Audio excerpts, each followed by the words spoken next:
Là, c'est bon, c'est bon.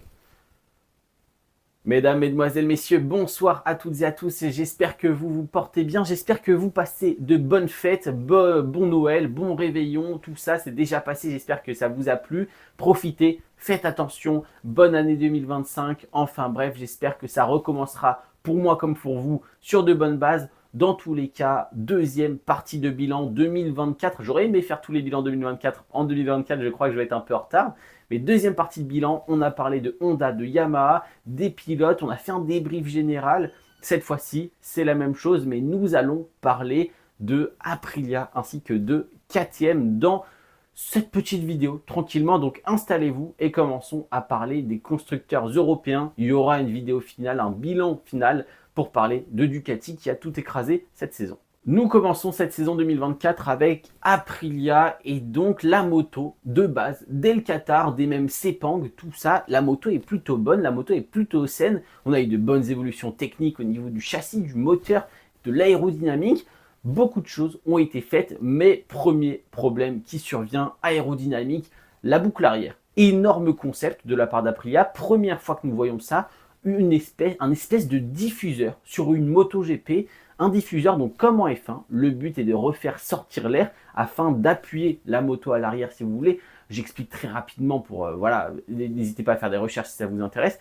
Mais le but est donc de créer de l'appui sur l'arrière de la moto afin de stabiliser la moto à haute vitesse. Problème, ce système fonctionne un peu trop bien et déséquilibre donc la moto, notamment dans les virages à haute vitesse, car ça crée de l'instabilité, la moto est tirée, est appuyée, on va dire si vous le voulez, sur l'arrière, et donc les pilotes n'arrivent plus à faire tourner l'avant de la moto comme ils le souhaitent. Donc c'est un concept qui a très bien fonctionné, mais qui a été trop efficace, trop performant, et pour une fois, trop de performance, ça mène à une mauvaise performance générale qui déséquilibre la moto dans son ensemble. Donc les pilotes ont choisi de ne pas utiliser ce système de diffuseur, on va dire, à l'arrière et de revenir sur la boucle arrière 2023 qui est beaucoup moins profilée, qui est beaucoup moins technique, mais qui va permettre d'avoir une stabilité générale beaucoup plus saine sur la moto. Mis à part Aleix Espargaro qui a continué un petit peu d'utiliser au fur et à mesure des circuits concernant le style de pilotage, le style de circuit, il a réutilisé ce diffuseur parce que ça convenait à son style de pilotage qui est très spécifique honnêtement sur cette grille 2024. Donc seul Espargaro a continué de l'utiliser quelques fois tout au long de cette saison. Mais voilà, première étape, une tentative aérodynamique qui a fonctionné mais qui malheureusement n'a pas été dans l'idée générale de la moto. Donc voilà, mis à part ça, c'est vrai que chez Aprilia, on n'a pas eu de gros concepts, on n'a pas eu d'énormes renouveaux tout au long de la saison parce qu'ils se sont battus à essayer de corriger de gros problèmes sur la moto qui ont fait surface petit à petit au cours de la saison. Donc on va essayer de regarder un petit peu tout ce qui s'est passé sur cette Aprilia. Comme je vous l'ai dit, la Aprilia est une moto bonne, est une moto saine, mais qui avait de gros points forts et de gros points faibles. Concernant ces points forts, vous l'avez sans doute remarqué, c'était pas compliqué, les virages. Les virages, à partir du moment où la moto était posée sur l'angle et qu'il s'agissait d'aller à l'autre bout du virage jusqu'à la sortie de virage, c'était peut-être la meilleure moto sur le plateau. Dans les virages à très haute vitesse où il est nécessaire d'avoir beaucoup d'appui, une énorme stabilité et beaucoup de précision sur des circuits comme Catalunya, sur des circuits comme Silverstone, et bien là, la Aprilia était quasiment injouable, la meilleure moto sans doute du plateau, une fois posée sur l'angle, grâce à l'aérodynamique, donc vous le voyez avec les carénages latéraux qui utilisent l'effet de sol, grâce à ça qui a été très bien travaillé, et au châssis qui est d'une rigueur juste parfaite dans ce type de virage, et bien finalement on a une moto la plus performante quasiment sur le circuit. Cependant, il y a de gros points négatifs aussi sur cette Aprilia. Premièrement, freinage, entrée de virage. La moto est difficile à faire décélérer. Elle ne bénéficie pas des mêmes capacités de freinage qu'une KTM ou qu'une Ducati. Plus dur à retarder les freinages, plus difficile donc pour faire des dépassements, plus difficile pour pousser la moto sur ces phases-là. Et donc l'entrée de virage est aussi compromise. On ne peut pas forcément retarder les freins et la précision est un peu moins grande sur cette moto que sur les autres. Donc voilà, ça c'était le premier point négatif, mais le second point négatif, c'était un package qui était le pneu arrière et les sorties de virage. Aprilia, avec ce nouveau pneu arrière apporté par Michelin en 2024, ne pouvait juste pas performer, notamment quand on passait sur du médium à l'arrière.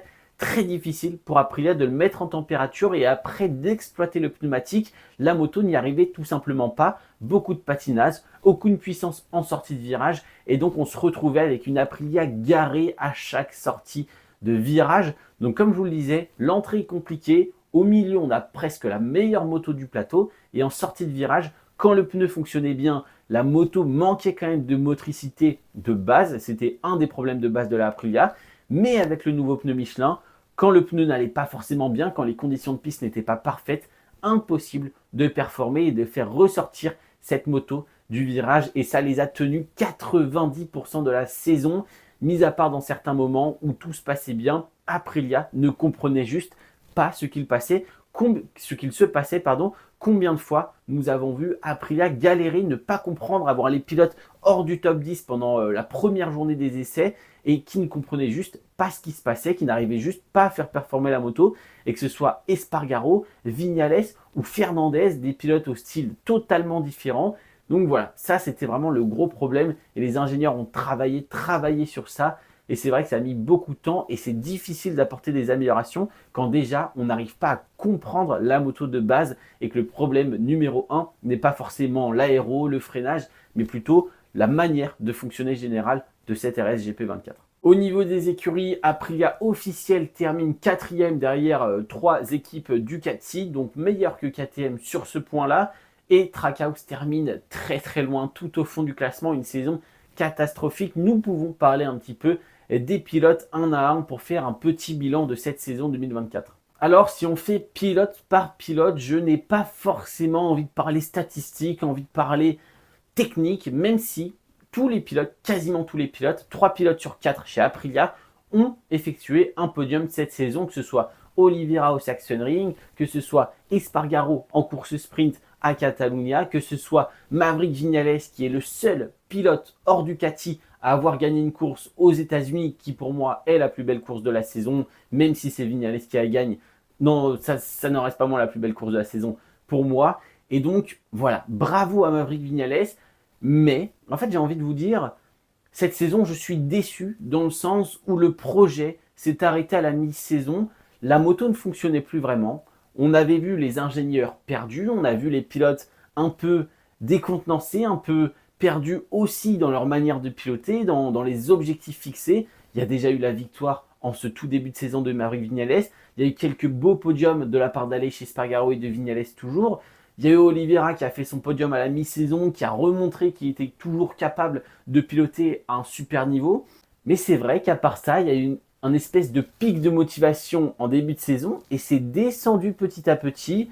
Toute l'équipe, je ne dirais pas, était déprimée, mais l'équipe, les résultats, rien n'allait de mieux en mieux. Donc tout descendait petit à petit comme ça, que ce soit, j'avais l'impression, la motivation, les améliorations, les résultats. Dans tous les cas, on s'est retrouvé avec une équipe Aprilia en fin de saison qui avait l'air heureuse de terminer, d'en finir avec cette saison 2024. Et on l'a vu, il y a eu énormément de changements. Déjà, l'équipe officielle change du tout au tout. On prend un rookie, on ramène énormément d'ingénieurs. Donc pour moi, cette saison était plus une saison finale, une saison pour terminer un cycle, le cycle Aleix Espargaro, le cycle Maverick Viñales, le cycle RSGP24. On repart avec de nouveaux ingénieurs, de nouvelles idées et surtout de nouveaux pilotes, une nouvelle écurie américaine qui est en train, elle aussi, de se restructurer énormément avec beaucoup de nouvelles arrivées parce qu'il faut un peu sortir les personnes qui étaient de chez RNF et les remplacer par les techniciens de chez Trackhouse. Donc là, on a vraiment une saison de transition, j'ai envie de vous dire, en 2025. Je ne sais pas si ça va réellement être de la transition. J'espère qu'il va quand même y avoir de la performance. J'espère que Aprilia ne va pas retomber très loin. Mais dans tous les cas, cette saison 2024, que ce soit pour les pilotes ou pour l'écurie en général, le constructeur, j'ai envie de vous dire que c'était une saison de fin de cycle. Et malheureusement, cette fin de cycle est arrivée en plein milieu de la saison. Et j'ai l'impression que ça a démoralisé un petit peu toutes les troupes. Donc oui, il y a eu des bons résultats. Il y a eu quelques upgrades. Il y a eu de belles choses de la part de Viñales, d'Espargaro, de Oliveira, de Fernandez de temps en temps dans la saison. C'était des coups d'éclat, mais pas vraiment de régularité en termes de bons résultats. On a eu quand même un Viñales qui se battait jusqu'à quasiment la fin de la saison pour le meilleur pilote hors Ducati, mais il s'est fait battre par les 2 pilotes KTM. Donc voilà, après là, je ne sais pas vraiment ce que vous en pensez. J'ai beaucoup de difficultés cette saison dans les résumés, dans les BRK, dans tout ça, d'en parler parce que C'était une écurie qui proposait plus grand chose et qui, dans les résultats, était de plus en plus moyen à cause de la domination forcément de Ducati, de KTM qui avait un Pedro Acosta qui faisait des coups d'éclat beaucoup plus grands que ceux de chez Aprilia, même s'il y avait de la chute, ainsi de suite. Mais Aprilia, c'est vrai qu'ils étaient plus dans leur coin, c'était plus compliqué d'en parler. On sentait que la saison devait se terminer, que ce cycle arrivait à sa fin et qu'il n'y a plus rien à tirer en tout cas des personnes, des pilotes et tout ça. Et c'est une très bonne chose ce qu'a fait Massimo Rivola de restructurer absolument tout. Nouveaux pilotes, nouveaux ingés comme je l'ai dit, nouvelle moto qui va arriver avec beaucoup d'upgrades. Donc j'ai hâte de voir ça pour 2025. Mais c'est vrai que là pour le bilan, je ne sais pas quoi vous dire de plus. Donc c'est fini pour Aprilia. KTM, passons à KTM. Un bilan, je ne sais pas si je dois être content ou extrêmement déçu. Personnellement, en tant que grand fan de KTM, je suis déçu. Pas de victoire. Seulement 2 podiums de Brad Binder. Miller inexistant. Fernandez inexistant. Mais Pedro Acosta. Pedro Acosta, la révélation, la pépite qu'il pensait être. Dans tous les cas, Pedro Acosta nous a montré qu'il était capable et qu'il méritait tout simplement cette réputation de, je ne sais pas si on peut dire nouveau Rossi, nouveau Marquez, j'en sais rien, mais en tout cas de nouveau Pedro Acosta, de nouvelles stars du MotoGP, ça c'est sûr. Bon, parlons de KTM, dans l'ensemble on commence la saison avec une moto qui progresse, beaucoup d'aérodynamique, le nouveau châssis qui était arrivé l'année dernière, le châssis carbone, si vous vous rappelez, avec bien le Motegi, tout ça.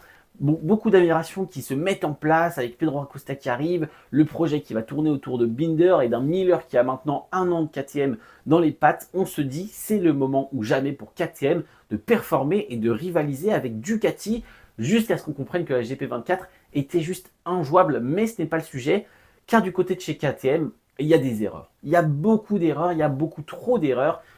Brad Binder. Premièrement, on commence par Brad Binder. Super départ, on n'a jamais vu ça. Deuxième au Qatar en sprint, deuxième en course principale. Et là, tu te dis, c'est la nouvelle saison, c'est la nouveauté. La KTM, elle performe. Brad Binder, régulier, il performe. Et là, c'est la débandade. Parce qu'on a un Pedro Acosta, mais ça, on y revient après en début de saison. On a un très beau Pedro Acosta en début de saison. Mais après, chez KTM, c'est le développement. Tout au long de cette saison, on a une moto qui performe, on a une moto qui est saine, qui est bonne, qui, contrairement à l'Aprilia, est super performante sur les parties de freinage, permet de freiner très tardivement, super stable sur cette partie-là du circuit, de cette phase du pilotage. Donc on l'a vu avec Brad Binder, on l'a vu avec Pedro Acosta, on peut se permettre de prendre les freins très tard et de freiner plus tard que des Marc Marquez ou que des Bastianini, il n'y a pas de problème. Mais par contre, la moto, c'est vrai, n'est pas forcément la plus saine au niveau des pneumatiques. Beaucoup d'usure au niveau des pneumatiques. Sur les longs virages avec beaucoup d'appui, c'est pas forcément la meilleure moto non plus. Elle est agile, il y a beaucoup de puissance, mais parfois il y en a peut-être un peu trop. Donc elle a ses petits défauts. Mais c'est vrai que le gros défaut, contrairement à chez Aprilia, ça va être du côté des pilotes et de l'organisation de KTM. On apporte des pièces, on apporte. À partir de Jerez, on commence à apporter des nouveautés et on en apporte tout le temps, comme ça, sans s'arrêter du côté de chez KTM. Et à la fin, c'est des dizaines et des dizaines de pièces parce qu'on ne se rend pas compte. Mais si on apporte une petite pièce à l'avant au niveau de l'aéro, ça va modifier le style de pilotage, ça va modifier certaines phases de pilotage, donc le pilote doit s'adapter. Mais après, peut-être que ça ira mieux avec une amélioration des petites ailettes à l'arrière, ça ira mieux avec un autre type de châssis. Et sauf que là, ces dizaines de pièces améliorées, ça crée des centaines de combinaisons et les pilotes s'y perdent. C'est juste impossible. On peut avoir Espargaro, on peut avoir Pedrosa, mais dans tous les cas, les pilotes, eux, quand ils arrivent et qu'on leur apporte 10 pièces différentes et que ça crée une centaine de combinaisons possibles, eh ben, ils sont perdus parce qu'ils n'ont pas que ça à faire d'essayer les pièces. Il faut aussi gérer son week-end, passer en Q2, réussir sa qualif et faire les courses. Et donc, du test pur, ils en ont que très peu. De plus, vous rajoutez sur ça qu'on a un Jack Miller totalement garé qui est juste nulle part en termes de performance. Et donc, Pedro Acosta prend cette espèce de second rôle, c'est-à-dire de tester les pièces officielles. Toutes les nouvelles pièces que KTM propose, elles arrivent directement dans le box de Binder, de Miller, mais aussi de Pedro Acosta. Très clairement, Pedro Acosta est quasiment le deuxième pilote, voire le premier pilote à certains moments. Et donc, il bénéficie de toutes les améliorations de dernière minute. et doit aussi, dans cette saison de rookie, on le rappelle, où il arrive, il doit s'adapter au championnat, mais il est déjà en train, pas de jouer le championnat, mais de jouer les podiums et tout ça. Dans cette première saison, il doit aussi, de son côté, s'occuper du développement et du futur de la moto, parce qu'il le sait, dès l'année prochaine, il est dans l'écurie officielle, et là, c'est le bazar. Là, c'est le bazar, et on a une mi-saison très creuse de la part de KTM, avec un Pedro Acosta qui galère, qui se perd dans les concepts, qui n'arrive pas à faire performer cette moto. On a un Brad Binder qui, de Portimao jusqu'à je ne sais plus où, Aragon, je crois bien, quelque chose comme ça, ne rentre pas dans le top 5. Aucun top 5 durant tout ça, pendant quasiment la moitié de la saison, ce qui est quand même, je ne vais pas dire inadmissible, mais compliqué à entendre de la part d'un pilote qu'on attend jouer le championnat du monde, jouer les victoires, pas de top 5 pendant la moitié de la saison, c'est inacceptable. J'ai dit une bêtise, c'était pas Aragon, mais c'était le Red Bull Ring. Bref, dans tous les cas, je trouve ça, enfin, c'est inacceptable dans le sens où KTM et Brad Binder ne fournissent pas les résultats escomptés. Et avant la tournée asiatique, on a un Pedro Acosta, on a sans doute eu un Brad Binder aussi qui ont remis les choses au clair avec KTM. On arrête tout. Retour en arrière total du côté de Pedro Acosta sur une moto précédente avec une ancienne version. Quelques améliorations qui ont été gardées, notamment au niveau de l'aéro et tout ça. Mais on revient en arrière sur pas mal de choses pour reprendre une moto saine avec laquelle on performait. Et on voit un Pedro Acosta beaucoup plus rapide. Alors je ne vous parle pas de régularité dans les résultats, mais beaucoup plus rapide sur un tour, beaucoup plus rapide dans sa façon d'être. Dans tous les cas, Pedro Acosta, Binder sont plus rapides sur cette tournée asiatique, sur cette fin de saison, quand les choses ont été remises au clair avec KTM et qu'on ne se perd plus dans le développement.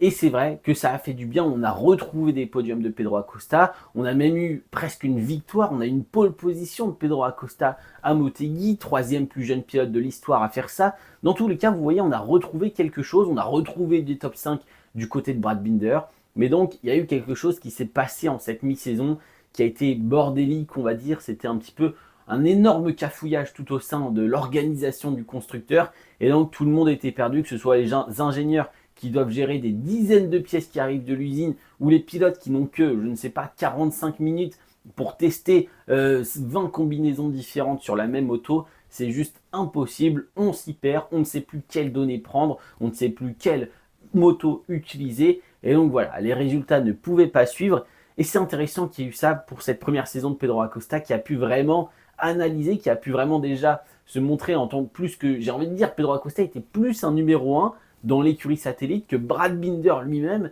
dans l'écurie officielle qui est là depuis 5 ans. Donc Pedro Acosta a pu remettre les choses au clair avec KTM. Là, ils connaissent la manière de fonctionner de l'espagnol et dans le futur, ça va aller que très bien. Le développement va se faire, on connaît son style de pilotage et puis ils vont apprendre de ses erreurs s'il y a une suite avec cette petite crise financière, j'ai envie de vous dire, mais on en parlera peut-être plus tard. Dans tous les cas, on va essayer de parler des pilotes et on va essayer de faire un petit bilan de ce qui s'est passé personnellement pour chacun d'entre eux. KTM au constructeur, c'est deuxième avec 25 points de plus que Aprilia, on vous l'avait dit. C'était plutôt serré, mais avec les bons résultats de Binder par moment et de Pedro Acosta qui nous a fait de super podiums tout au long de cette saison, eh bien, c'est une deuxième place tout de même. Par contre, c'est vrai que du coup, au championnat écurie, 6e et 7e pour KTM ainsi que Tech 3. Forcément, ils sont que un pilote dans chaque écurie. Parlons de ceux qui ont plombé l'ambiance très clairement chez KTM. Fernandez, rien à dire, même pas un résultat notable. Je n'ai absolument rien à dire sur Augusto Fernandez.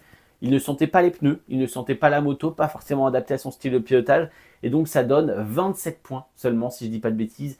27 points, rendez-vous compte, en 20 courses, en 40 courses du coup, 40 courses, 27 points.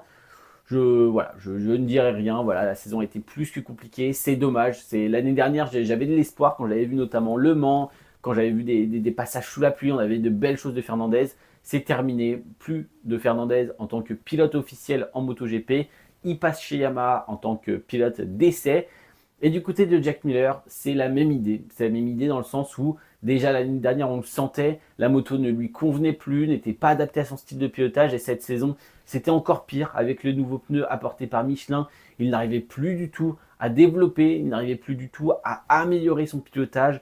S'adapter devenait impossible. Donc on a eu un Jack Miller, malheureusement, qui n'était pas du tout, mais alors pas du tout à la hauteur. Bien sûr, c'est pas forcément sa faute dans le sens où la moto n'est pas forcément adaptée pour lui. La moto est compliquée à piloter sur plein de phases de pilotage et compliquée à piloter sur plein de circuits. Mais dans tous les cas, c'est mauvais. C'est mauvais, le résultat final est là. Je ne dis pas que je fais mieux, loin de là, je ne ferai pas du tout mieux. Mais dans tous les cas, quand on regarde la deuxième meilleure moto du plateau, un pilote qui a déjà gagné des courses, avec qui on attend du développement, de la réussite, des résultats, là, la fin est juste très mauvaise de la part de Jack Miller. Et l'aventure s'arrête tristement ici. J'aurais aimé voir Jack Miller plus longtemps sur cette moto, beaucoup plus performant. Mais c'est dommage. Donc voilà, merci Jack Miller quand même. Passons aux deux qui ont fait briller KTM. Briller, je ne sais pas, parce que Brad Binder, finalement, cette saison, c'est que 2 podiums. Un en course sprint au Qatar, un en course principale au Qatar. Ça s'arrête là. Et si vous voulez même une statistique de bons résultats, Brad Binder en course principale, c'est seulement 5 top 5 sur 20 courses. 5 top 5 sur 20 courses, c'est très peu. C'est beaucoup trop peu pour un pilote qu'on attend jouer depuis 2-3 ans maintenant. Les victoires, c'est beaucoup trop peu. Et d'ailleurs, la statistique est là, hein, ça fait mal. Depuis 2022, KTM n'a pas gagné de course. C'est pas compliqué. Brad Binder, c'est le dernier pilote à avoir gagné une course pour KTM, si je dis pas de bêtises. Donc voilà, c'est bien triste, c'est bien embêtant, mais c'est comme ça. Pas de résultat très positif cette saison pour KTM, contrairement à Aprilia qui prend encore une victoire. L'année dernière, Aprilia a gagné plus qu'une fois. Cette saison, il gagne encore une fois. KTM n'est pas capable de créer cet exploit encore. Donc c'est bien dommage. Et sinon, c'est dû à quoi, Brad Binder? C'est dû à des mauvaises qualifications. La KTM est difficile à exploiter sur un tour. On l'a vu cette saison, c'est vraiment pas le point fort de la KTM, contrairement à la Aprilia qui est plus simple sur un tour, mais moins performante, on va dire, dans la régularité des tours. La KTM est un petit peu mieux quand les pneus ne se détruisent pas rapidement. Mais donc voilà, c'est un peu l'inverse. Et donc Brad Binder qui partait souvent d'ailleurs de la Q1, et ça c'est pareil. C'est pas normal pour un pilote comme ça, mais bon, passons encore une fois, encore cette saison, passons sur ça. Partant de la Q1, Brad Binder faisait quand même de super résultats et finissait très régulièrement dans le top 10. Et donc, c'est cette régularité qui a amené Brad Binder à terminer devant Pedro Acosta. C'est cette expérience à la mi-saison, quand KTM se perdait. Brad Binder était capable de ramener la moto au bout, était capable d'aller chercher les top 10, les points en course sprint, malgré les mauvaises qualifications. Et donc, c'était comme ça, à chaque course, c'était redondant. On avait une certaine régularité dans l'irrégularité de Brad Binder. Et donc, on ramenait des points, de beaux points parfois avec des top 5 ou de réguliers top 10. Mais c'est vrai que en fait, c'est l'expérience qui a parlé face à Pedro Acosta qui, lui, avait cette inexpérience et donc se perdait parfois donc en mi-saison avec les différents réglages et qui, du coup, partait à la faute en essayant de pousser, en essayant de rattraper le manque de niveau de sa moto par son niveau personnel, par son talent personnel. Et forcément, ça donne des chutes par-ci, par-là. On a une série de chutes 100 points, de 5 ou 6 courses 100 points au début de la tournée asiatique. Donc voilà, pour Pedro Acosta, une année d'apprentissage, mais une année avec de très bons résultats surtout. Car du côté de Pedro Acosta, plus que du côté de Brad Binder, 5 podiums en course principale, 4 podiums en course sprint, 7 top 5 en course principale du coup. Énorme, énorme du côté de Pedro Acosta. C'est des stats bien meilleures que même certains pilotes Ducati. C'est honnêtement super, une super saison de la part de Pedro Acosta. Oui, il y a de la régularité. Oui, il y a beaucoup de chutes. Oui, c'est un des pilotes qui est le plus tombé cette saison. C'est le pilote qui est le plus tombé cette saison. D'ailleurs, Brad Binder et Jack Miller ne sont pas en reste là-dessus. Il n'y a pas de problème. La facture est très salée du côté de chez KTM en fin de saison pour les carénages et tout le reste en fait, finalement.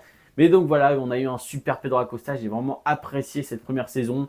De la régularité, forcément, beaucoup de chutes. Mais comme je vous l'ai dit, c'est l'apprentissage. C'est KTM qui n'était pas dans le coup non plus. On l'a vu, on n'a pas vu un Brad Binder dominer Pedro Acosta. Au contraire, 80% de la saison, tout le monde s'est dit que Brad Binder était garé, était perdu. Donc voilà, un grand bravo à Pedro Acosta.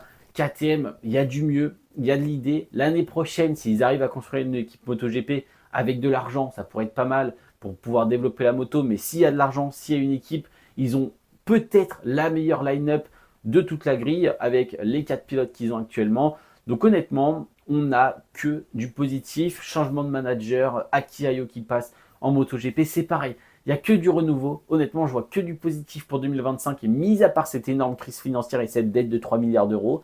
Donc voilà, j'espère que ça vous a plu ce deuxième petit bilan. J'ai mis du temps, c'était un petit peu long, mais je voulais parler de tout ça, de KTM, de Aprilia. Dites-moi ce que vous avez pensé de la saison de ces deux constructeurs. Et on se retrouve pour la dernière vidéo de Ducati. J'espère que ça vous a plu. C'était Théo. Ciao, ciao.